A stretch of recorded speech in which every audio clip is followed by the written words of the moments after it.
Et si les bébés pleuraient pour avoir du mouvement? Bonjour, Capucine Versolotti, ostéopathe et passionnée de biomécanique et de physiologie humaine et aussi passionnée par comprendre comment le monde fonctionne. Donc aujourd'hui, je voulais vous parler du mouvement et des bébés, mais pas vraiment le tout nourrisson, justement avant qu'ils se retournent et de leurs besoins physiologiques. Et quand on a un tout petit comme ça, le seul moyen, pas le seul moyen, un de ces moyens d'expression, c'est les pleurs. Mais il y a aussi toutes les mimiques du visage qui vont exprimer les besoins physiologiques, donc la faim, la soif, le besoin de contact et le besoin de sommeil, d'uriner, de déféquer. Et moi, je rajouterais aussi le besoin de mouvement. Quand un bébé pleure, spontanément, qu'est-ce qu'on fait? On le prend dans nos bras et on commence à sautiller sur place, à le bercer et on lui offre, qu'est-ce qu'on va lui offrir en premier? En fait, on va lui offrir du mouvement, en fait. Et je suis pas mal une américaine qui s'appelle Kathy Bowman et qui est considérée comme une experte de la biomécanique aux États-Unis et qui, dans un de ses podcasts, parlait justement d'offrir du mouvement à ces tout petits nourrissons et elle a porté ses bébés dans les bras des tout petits et que des fois elle allait se promener avec ce tout petit bébé et le fait d'offrir du mouvement, en fait ils vont s'équilibrer aussi avec nos appuis et que ça va leur offrir la possibilité de tenir leur tête, de découvrir la pesanteur, tenir leur dos et elle allait se promener avec le bébé dans les bras, même pas dans l'écharpe, parce que justement ça lui offre plus de liberté et ça va leur offrir ces premiers mouvements dont ils vont pouvoir faire. Et du coup elle dit qu'il y a des enfants, elle appelle ça les frozen baby, les bébés gelés. Et c'est vrai que moi des fois je vois ces bébés, quand on les pose en fait ils sont figés. Ils ont les bras écartés, les jambes toutes droites et puis ils bougent pas. Vraiment, quand elle a exprimé ce terme-là de frozen baby, je voyais vraiment ce que ça donnait dans la réalité, ces bébés-là qui j'ai l'impression qu'ils sont gelés. Et moi, je sais que mes enfants, c'était plutôt l'inverse, c'était plutôt les savonnettes, j'appelle ça moi. Où dès qu'ils ont su se retourner, c'était la catastrophe pour les changer une couche, parce que dès qu'on les pose sur le dos, ça fait la savonnette et ils se retournent, Et pour moi, la motricité, elle est vraiment primordiale pour l'enfant, au même titre que l'alimentation, que le sommeil. Et est-ce qu'on ne pourrait pas penser que l'enfant, en fait, certaines pleurs, elles sont là pour aussi réclamer du mouvement. J'ai ma petite sœur mes petites sœurs qui ont eu des enfants récemment. Et il y en a une des deux qui n'est pas une très grande sportive. Et puis là, elle m'a dit, j'ai plus le choix. Le seul moyen de calmer son fils, c'est d'aller marcher. Donc elle le met en porte-bébé ou dans la poussette et elle lui offre du mouvement. Et souvent avec les bébés, on va dire bon, alors est-ce qu'il a pas faim? On va lui proposer à manger. Est-ce qu'il a pas la couche qui est mouillée? On va le changer. Est-ce que il a pas sommeil? Et puis finalement, si on a tout essayé et qu'il pleure encore, qu'est-ce qu'on fait? On le promène, on lui offre du mouvement. Et moi, je sais que mes deux enfants, je les ai beaucoup portés, mais encore plus le deuxième, je pense. Et c'est vrai que je me suis demandé si les enfants, ils n'avaient pas besoin aussi de plus de mouvement et d'être plus portés. Et c'est vrai que le deuxième, je dirais que j'ai fait j'appelle ça du portage intensif, parce qu'il y a certains parents qui disent oui, je porte mon enfant, mais il porte 1 heure dans la journée. Et j'ai pas la réponse, hein, j'en sais rien, mais il y a eu les études que je connais, s'il y en a une sur les bébés africains qui marchent avant les bébés européens. Et du coup, eux, ils disent en fait que ça va stimuler dans l'oreille interne le système d'équilibre. Et du coup, il va maturer avant nos bébés qui, eux, sont un petit peu moins portés. Et du coup, le portage intensif, c'est vrai que quand on se levait, il mangeait. Et si j'avais besoin de faire quelque chose, ne serait-ce que faire un peu de vaisselle ou prendre du linge, je le mettais rapidement dans le dos. S'il avait faim, il redescendait. Puis je le remettais dans le porte-bébé pour aller me promener.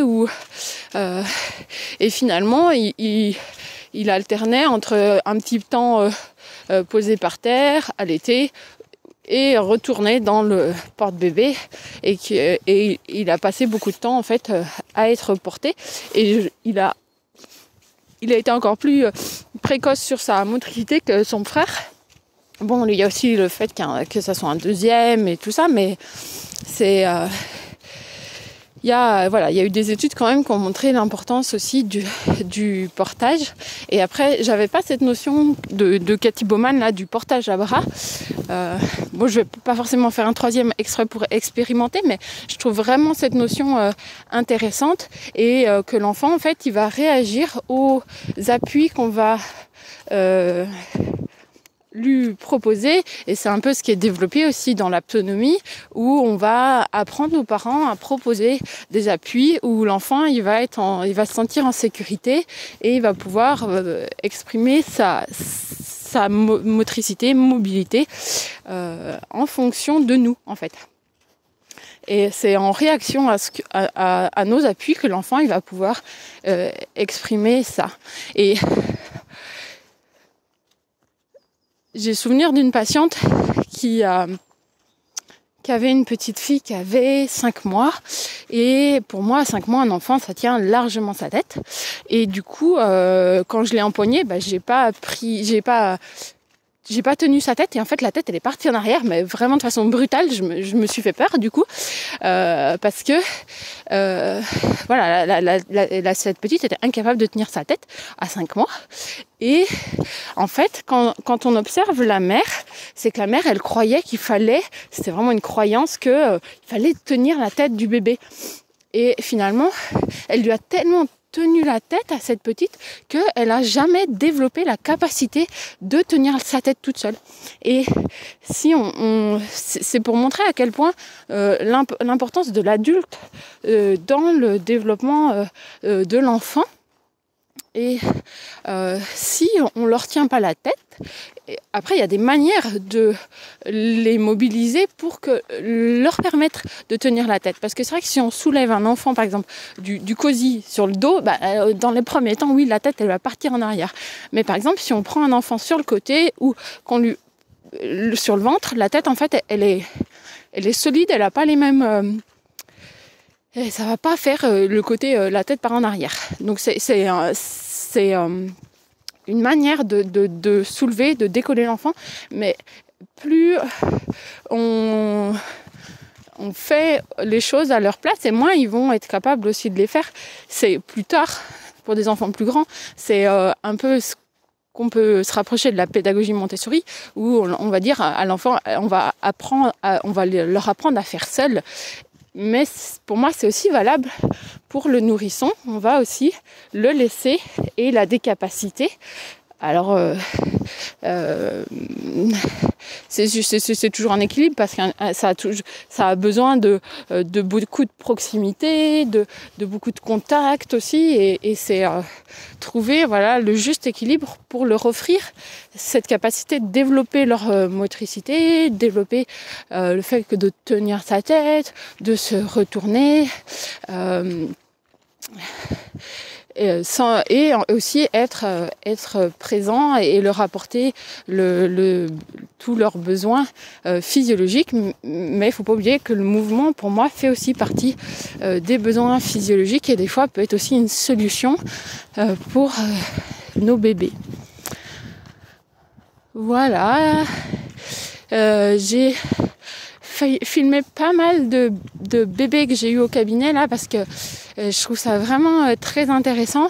Donc là j'ai tout un stock de vidéos, mais pour l'instant je les ai pas publiées parce que je fais aussi des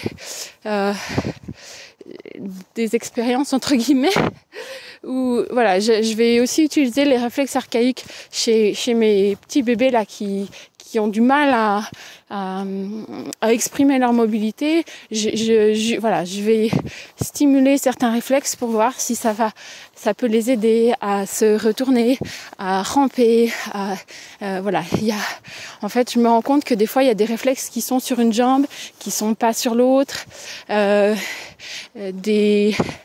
des réflexes qui ont du mal à se mettre en route sur des torticolis, ou là j'ai vu un bébé qui est né par césarienne qui a des tensions pas mal dans le cou. Donc voilà, comment je peux aider avec les réflexes à lui libérer un peu ces choses-là, où on va associer le mouvement et les réflexes archaïques, parce qu'en fait il faut savoir qu'au départ chez le nourrisson il y a beaucoup de choses qui sont réflexes en fait, et c'est pour moi ces formations sur les réflexes archaïques, c'est ce qui a dernièrement le plus changé ma pratique en ostéopathie, et c'est vraiment intéressant, et je pense qu'il y a des outils qui peuvent être offerts en fait aux parents pour les aider à les accompagner dans le développement de l'enfant.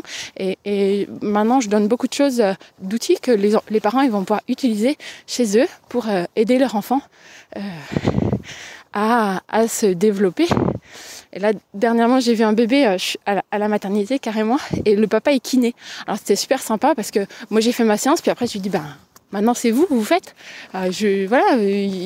Et rendre les parents plus autonomes. Et ça, c'est vraiment un truc qui me motive, en tout cas dans ma pratique aujourd'hui. Et donc j'aimerais pouvoir faire peut-être des petites vidéos, montrer, et voilà. Et c'est une des choses que je travaille en ce moment. Voilà, et écoutez, j'espère que ce podcast vous a plu. N'hésitez pas à me poser vos questions, à vous abonner soit sur YouTube, soit sur SoundCloud ou sur le blog. Et puis à très bientôt pour un autre podcast. Au revoir.